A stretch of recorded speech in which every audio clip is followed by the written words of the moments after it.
নমস্কাৰ বন্ধুসকল, জুবিনদাৰ এটা আচৰিত কথা পোহৰলৈ আহিছে। জুবিনদাৰ পুৰণা ঘৰখন বিক্ৰী কৰা হৈছিলে। তাত এজোপা পাইন গছ ৰুইছিলে। জুবিনদা মাজে সময়ে সেই ঘৰটোলৈ সেই গছবিলাক ভালে আছেনে নাই চাইগৈ।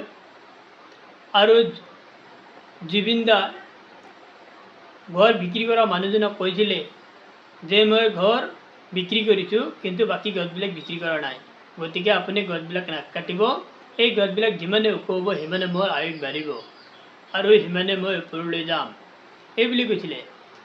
কিন্তু 2 মাহ আগৰে পৰা সেই গছজোপাডাল মৰহি ল'লে আৰু আজি 2-1 দিনতে সেই গছজোপা শুকাই মৰি পৰি থাকিল আৰু জুবিনদাই গুচি গ'ল। এতিয়া কথা হ'ল যে প্ৰকৃতিৰ লগত যেন কিবা এটা চমৎকাৰ হয় বুলি ক'ব পাৰিনে? আপুনি কওক। আপোনালোকৰ মতামত কমেণ্ট বক্সত জনাই দিব। আজি এইখিনি আছিল। ধন্যবাদ।